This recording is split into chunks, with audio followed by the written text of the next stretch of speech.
آپ چلے جائیں، یعنی آپ مسجد باوضو ہو کر وضو کر کے آپ مسجد حرام میں آئے. مسجد حرام میں جب آپ پہنچے، اگر کسی نماز کا وقت ہے تو آپ نماز پڑھیں، فرض نماز کا وقت ہے تو آپ نماز پڑھ لیں، ورنہ آپ طواف کی جگہ میں آ جائیں.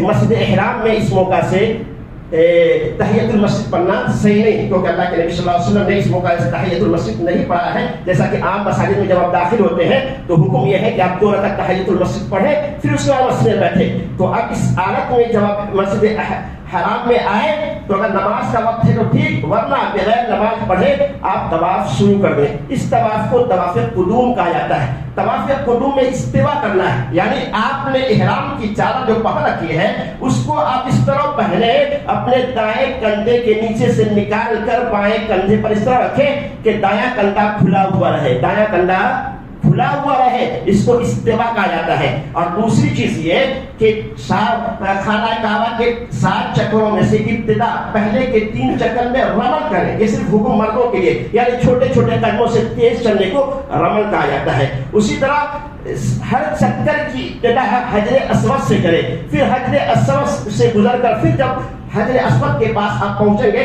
تو 1 چکر مکمل ہو جائے گا. تو حجر اسود کے پاس بھیڑ نہ ہو تو حجر اسود کو بوسہ دے، کیونکہ حجر اسود کو بوسہ دینا یہ نبی صلی اللہ علیہ وسلم کی سنت ہے. جیسا کہ عمر بن خطاب رضی اللہ عنہ بیان کرتے ہیں انه جاء الى الحجر الاسود فقبل فقال اني اعلم انك حذر لا تضر ولا تنفع ولولا اني رايت النبي صلى الله عليه وسلم يقبل كما قبلت. رواه صحیح بخاری کتاب الحج. عمر بن خطاب حجر اسود کے پاس آئے، انہوں نے حجر اسود کو فقبلا بوسہ دیا، فقال کہا انی اعلم انک حذر، میں جانتا ہوں، ہاں میں جانتا ہوں تو صرف ایک پتھر ہے، لا تضر ولا تنفع، نہ تو کسی کو نقصان پہنچا سکتا ہے نہ فائدہ.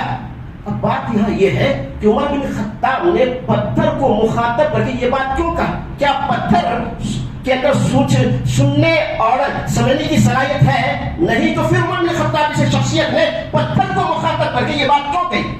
لوگ اس وقت نئے اسلام میں داخل ہوئے تھے، شرک و بت پرستی سے نکلے تھے، تو شرک کے دروازے کو بند کرنے کے لیے عمر بن خطاب نے گرچہ پتھر کی طرف اشارہ کر کے کہا، لیکن بتلانا مقصود یہ تھا لوگوں کو تھا کہ اے لوگوں یہ پتھر چل جائے کہ یہ پتھر آسمان سے آیا ہوا پتھر ہے، یہ پتھر وہ پتھر ہے کہ قیامت کے دن اللہ تعالیٰ اس پتھر کو ایک زبان اور 2 ہونٹ عطا کرے گا، اور جس نے اس کو اخلاص کے ساتھ بوسہ دیا ہوگا تو یہ پتھر ایسے لوگوں کے حق میں گواہیاں دے گی. سبحان اللہ. اس کے باوجود اس پتھر کے لیے طاقت و قوت نہیں، لا تضر ولا تنفع، کہ یہ کسی کو فائدہ پہنچا سکے یا نہ نفع.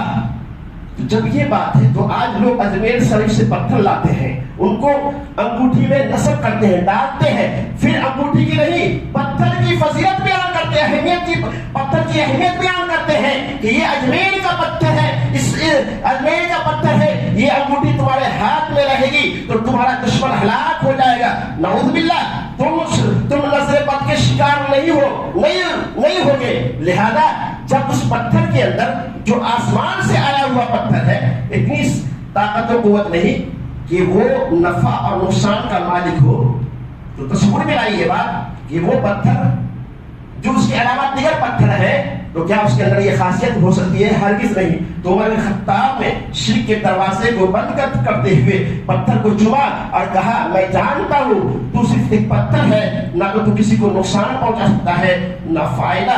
لولا انی رأیت النبی صلی اللہ علیہ وسلم یقبلک ما قبلتک، اگر میں تجھے رسول اللہ صلی اللہ علیہ وسلم کو بوسہ دیتے ہوئے نہیں دیکھتا تو میں تجھے کبھی بوسہ نہیں دیتا. تو آپ حجر اسود سے طواف کی ابتدا کریں، اور خانہ کعبہ کے 4 کونے ہیں. نمبر 1 رکن حجر اسود، نمبر 2 رکن یمانی، نمبر 3 رکن شامی، نمبر 4 رکن عراقی. تو جب آپ حجر اسود اور رکن یمانی کے درمیان سے گزرے تو یہ دعا پڑھیں، ربنا آتنا فی الدنیا حسنۃ وفی الآخرۃ حسنۃ وقنا عذاب النار، کیونکہ اس موقع سے یہی دعا پڑھنے کے اللہ کے نبی صلی اللہ علیہ وسلم نے تعلیم دی ہے. اس کے علاوہ جو بھی دعائیں ہیں آپ پڑھ سکتے ہیں. خانہ کعبہ کے ہر طواف میں الگ الگ دعا پڑھنا یہ اللہ کے نبی صلی اللہ علیہ وسلم سے ثابت نہیں ہے. اس کے بعد طواف مکمل کرنے کے بعد آپ مقام ابراہیم کے پیچھے یا جہاں بھی موقع ملے 2 رکعت نماز پڑھیں. پہلی رکعت میں سورہ اخلاص اور دوسری رکعت میں پہلی رکعت میں سورہ کافرون اور دوسری رکعت میں سورہ اخلاص کی تلاوت کریں. اس کے بعد آپ زمزم کے پاس آئیں, آپ زمزم نوش فرمائیں اور کچھ پانی سر پہ ڈالیں. اور میں نے آپ زمزم کی فضیلت بیان کی تھی, وقت نہیں کہ اس کو بیان کیا جائے. پھر آپ زمزم نوش فرمانے کے بعد آپ حجر اسود اور خانہ کعبہ کے درمیان ایک حصہ ہے جسے منتظم کہا جاتا ہے, اس سے چمٹ کر ممکن ہو تو آپ دعا فریاد اللہ تعالیٰ سے دعا اور مناجات کریں, کیونکہ اس وقت کی دعا اللہ سبحانہ و تعالیٰ قبول کرتا ہے. پھر آپ باغ صفا سے صفا پہاڑی کے پاس آئے اور صفا پہاڑی کے پاس سے 3 مرتبہ اللہ اکبر اور 3 مرتبہ یہ دعا پڑھے, لا الہ الا اللہ وحدہ لا شریک لہ لہ الملک وحدہ لا شریک لہ یحیی و یمیت وہو علی کل شیء قدیر, لا الہ الا اللہ انجز وعدہ ونصر عبدہ وہزم الاحزاب وحدہ. یہ دعا 3 مرتبہ صفا پہاڑی پر پڑھنا اللہ کے نبی صلی اللہ علیہ وسلم سے ثابت ہے. پھر اس کے بعد جو بھی دعائیں آپ کو یاد ہیں وہ دعا پڑھیں. پھر صفا سے مروہ کے پاس آئے. صفا مروہ کے درمیان جو سبز نشان ہے, جب مرد حضرات سبز نشان کے پاس پہنچے تو چلنے میں تھوڑا تیزی کریں, کچھ تیز چلیں. یہ اللہ کے نبی صلی اللہ علیہ وسلم نے یہ حکم صرف مردوں کو دیا ہے. تو صفا سے مروہ یہ ایک صحیح ہے, پھر مروہ سے صفا یہ دوسرا چکر ہے. تو اس طرح صفا سے مروہ پر 7 چکر مکمل ہو جائیں گے. تو صفا مروہ کی صحیح کرنے کے بعد آپ اپنے سر کا بال نکلوائیں, یعنی مڑوائیں یا کتروائیں, لیکن سر کے بال مڑوانا زیادہ بہتر افضل ہے, کیونکہ اللہ کے نبی صلی اللہ علیہ وسلم نے سر کے بال مڑوانے والوں کے لیے رحمت و مغفرت کے لیے 3 مرتبہ دعا اور قصر کرانے والوں کے لیے, سر کے بال چھوٹے کروانے والوں کے لیے 1 مرتبہ دعا کی ہے. اس لیے علماء نے لکھا ہے کہ سر مڑوانا یہ زیادہ بہتر ہے. البتہ عورتیں, ماں اور بہنیں اپنی چوٹی سے انگلی کے بور کے برابر بال کاٹ لیں یا کسی سے کٹوا لیں. اب آپ کا عمرہ پورا ہو گیا, مکمل ہو گیا. اب احرام کے کپڑے کھول لیں اور اس کے درمیان جو بھی 3 دن 4 دن 5 دن جو بھی ایام باقی ہے ان ایام میں آپ کا کثرت سے ذکر و اذکار کا اہتمام کریں, وقت پر نمازوں کا اہتمام کریں. پھر جب 8 ذوالحجہ آئے تو آپ حج کی تیاری کریں. تو یہ طریقہ عمرہ آپ نے سماعت فرما لیا. اب آئیے طریقہ حج نہایت اختصار کے ساتھ سماعت فرمائیں. طریقہ حج یہ ہے کہ 8 ذوالحجہ کو آپ نے جہاں قیام کیا ہے اس ہوٹل میں وہیں آپ غسل کریں. غسل کرنے کے بعد احرام کا کپڑا پہنیں. پھر اس کے بعد حج کی نیت کریں, کیونکہ پہلے آپ نے عمرہ کی نیت کی ہے, اب حج کی اس طرح نیت کریں, اللہم لبیک حجہ, اللہم لبیک حجہ. پھر نیت کرنے کے بعد آپ مکہ سے منی جو تقریباً 8 کلومیٹر ہے, مکہ سے منی آپ تلبیہ کہتے ہوئے لبیک اللہم لبیک لبیک لا شریک لک لبیک ان الحمد والنعمت لک والملک لا شریک لک. تو یہ تلبیہ اور ذکر و اذکار کہتے ہوئے آپ فجر سے پہلے یا فجر کے بعد جیسا ممکن ہو, آپ کے جو معلم ہیں ان کے حکم کا آپ پابند بنیں, جیسا ممکن ہو ویسا پہنچ جائے. لیکن ظہر سے پہلے منی پہنچنا ضروری ہے. لہذا منی پہنچنے کے بعد ظہر, عصر, مغرب, عشاء اور فجر یہ 5 نمازیں اپنے وقت پر قصر کر کے پڑھیں. پھر 9 ذوالحجہ کو آفتاب نکلنے کے بعد 9 ذوالحجہ کو آفتاب نکلنے کے بعد منی سے عرفہ کی طرف جائیں جو تقریباً 16 کلومیٹر دور ہے. 16 کی منی سے عرفہ کی 16 کلومیٹر ہے. یہاں سے منی سے مزدلفہ, منی سے عرفہ ہے. عرفہ آتے وقت راستے میں تلبیہ ذکر و اذکار کا اہتمام کریں. جب آپ 9 ذوالحجہ کو عرفہ پہنچ جائے تو مسجد نبرہ یا وہاں جگہ نہ ملو تو کہیں بھی بیٹھ کر آپ خطبہ حج سماعت فرمائیں. پھر ظہر عصر کی نماز جمع کر کے قصر کے ساتھ پڑھیں, یعنی ظہر کی نماز پڑھنے کے بعد پھر عصر کی 2 رکعت نماز ادا کریں. پھر اس کے بعد سورج کے غروب ہونے سے خوب اخلاص کے ساتھ دعائیں کریں. آپ کو دعائیں یاد نہ ہو تو دعاؤں کی جو کتاب آتی ہے اس کتاب سے بھی آپ لے کر دعا کر سکتے ہیں, کیونکہ عرفہ کا دن یہ بہت مبارک دن ہے. عرفہ کا دن اللہ تعالیٰ فرشتوں پر فخر کرتا ہے, حاجیوں کا تذکرہ کرتا ہے. ہر عرفہ کے دن اللہ تعالیٰ بے شمار لوگوں کو جہنم سے آزادی کا انعام عطا کرتا ہے. لہذا کسی نے تمام مناسک حج ادا کیا لیکن وقوف عرفہ نہیں کیا تو اس کا حج مکمل نہیں ہوگا. لہذا عرفہ کے دن آپ دل جمی کے ساتھ اللہ تعالیٰ سے خوب دعا کریں. لیکن ایک دعا اس کی پڑھنے کے اللہ کے نبی صلی اللہ علیہ وسلم نے تعلیم دی ہے وہ یہ ہے لا الہ الا اللہ وحدہ لا شریک لہ لہ الملک وله الحمد وهو على كل شيء قدیر. جس طرح شب قدر میں اللہم انک عفو تحب العفو فاعف عنی یہ دعا پڑھتے ہیں, اس کے علاوہ دیگر دعائیں پڑھتے ہیں, اسی طرح اس موقع سے عرفہ میں یہ دعا اور ان دعاؤں کے ساتھ ساتھ دیگر دعا پڑھنے کا بھی اہتمام کرنا چاہیے. پھر جب سورج غروب ہو جائے تو آپ کو مغرب کی نماز نہیں پڑھنی ہے نا, حالانکہ سورج غروب ہوتے ہی مغرب کی نماز پڑھنے کا حکم دیا گیا ہے. لیکن چونکہ میں نے گزشتہ خطبہ جمعہ میں بتایا تھا کہ حج کے دوران قدم قدم پر آپ کو اللہ کے حبیب صلی اللہ علیہ وسلم کی سنت کو ملحوظ رکھنا ہے, تبھی آپ کا حج مبرور ہوگا.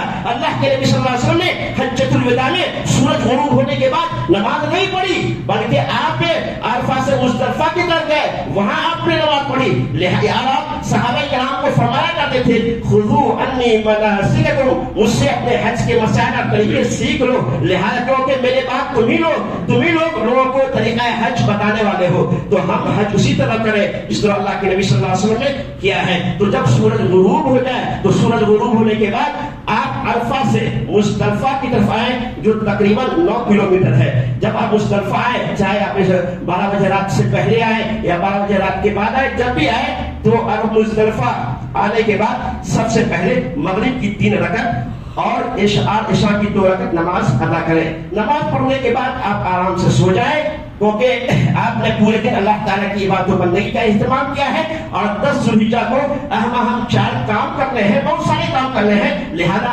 آرام کیجیے, تہجد نہیں پڑھیے نا, اللہ کے نبی صلی اللہ علیہ وسلم نے تہجد مزدلفہ میں نہیں پڑھی ہے. لہذا کوئی بھائی تہجد پڑھتا ہے تو بہت سارے بھائی رہتے ہیں, آپ کی ملاقات نئے لوگوں سے ہوگی. کوئی بھائی تہجد پڑھتے ہیں, پیار سے محبت سے ان کے سر پر ہاتھ رکھ کر سمجھائیں کہ بھائی اللہ کے حبیب نے اس رات میں سنت تہجد نہیں پڑھی ہے. اگر وہ مان جائے تو ٹھیک ہے, نہیں مانے تو آپ وہ بھی اللہ کے مہمان ہیں, ان سے الجھے نہیں, ان سے بحث و مباحثہ نہ کریں. تو اس رات میں مغرب عشاء کی نماز پڑھنے کے بعد آپ آرام کریں, لیٹ جائیں. پھر فجر کی نماز جماعت کے ساتھ پڑھنے کے بعد آپ مشعر الحرام کے پاس آئیں اور وہاں بھی خوب دعائیں کریں, ذکر و اذکار کا اہتمام کریں.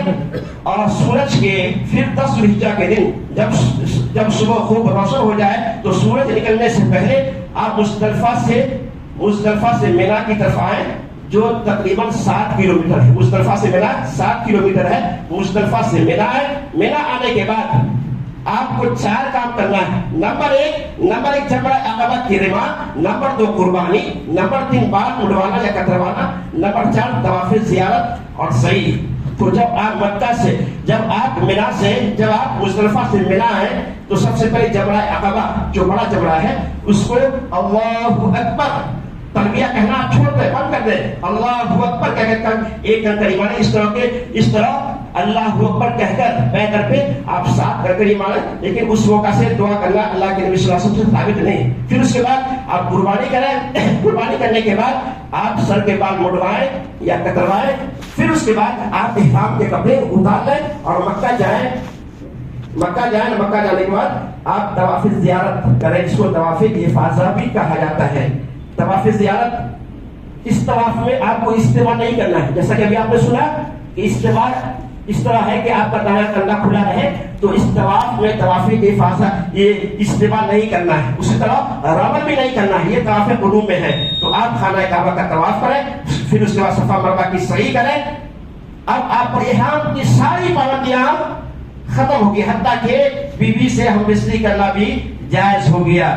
اب آپ پھر مکہ سے احرام کی پابندیاں ختم ہو گئی, احرام کے کپڑے اتار لیں. پھر مکہ سے آپ مینا کی طرف آئیں اور مینا میں 3 رات گزاریں, 11, 12, 13 ذوالحجہ کے دن اور 13 ایام تشریق کی 3 راتیں آپ مینا ہی میں گزاریں. 11 ذوالحجہ کو, میں اپنی بات ختم کر رہا ہوں بہت جلدی, 11 ذوالحجہ کو زوال کے بعد 11 ذوالحجہ کو زوال کے بعد سب سے پہلے جمرہ صغریٰ کو، جسے چھوٹا جمرہ کہا جاتا ہے، بسم اللہ کہہ کر 7 کنکری مارے، پھر اس کے بعد تھوڑا ہٹ کر اللہ تعالیٰ سے دعا اور مناجات کرے، پھر اس کے بعد جمرہ وسطیٰ یعنی درمیانی جمرہ کو بسم اللہ کہہ کر 7 کنکری مارے پیدل پہ، اس کے بعد تھوڑا ہٹ کے دعا کرے، پھر اس کے بعد تیسرے جمرہ کو جسے جمرہ عقبہ کہا جاتا ہے، بسم اللہ کہہ کے 7 کنکریاں مارے، لیکن وہاں دعا کرنا اللہ کے نبی صلی اللہ علیہ وسلم سے ثابت نہیں۔ پھر اس کے بعد 12 ذوالحجہ جب آئے گا تو 12 ذوالحجہ کو بھی آپ کو یہی کام کرنا ہے، اور 13 ذوالحجہ کو بھی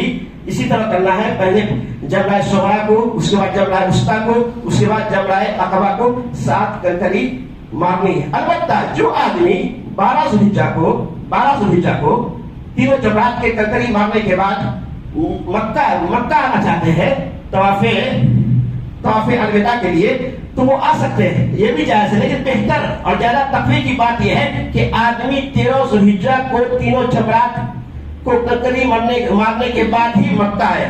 13 ذوالحجہ کو تینوں جمرات کو کنکری مارنے کے بعد مکہ آنا یہ بہتر افضل ہے، لیکن جو آدمی 12 ذوالحجہ کو بھی آنا چاہتے ہیں تو تینوں جمرات کو کنکری مارنے کے بعد آ سکتے ہیں، لیکن یہ بات یاد رہے کہ سورج کے غروب ہونے سے پہلے حدود مینا سے نکل جانا بہتر ہے۔ اگر سورج غروب ہو گیا تو پھر آپ مینا سے مکہ نہیں آ سکتے۔ اگر سورج غروب ہو گیا تو آپ 13 ذوالحجہ کی رات بھی مزدلفہ ہی میں رہیں، رات وہیں گزارے، پھر 13 ذوالحجہ کو تینوں جمرات کو کنکری مارنے کے بعد آپ مکہ آئے، اور مکہ آنے کے بعد آپ طواف کریں، جسے طواف وداع کہا جاتا ہے، لیکن یہ طواف واجب ہے، اور اس طواف میں صفا مروہ کی سعی نہیں۔ اللہ کی توفیق اور اس کے فضل و کرم سے میں نے حج عمرہ کے طریقے نہایت اختصار کے ساتھ آپ کی خدمت میں پیش کیا ہوں۔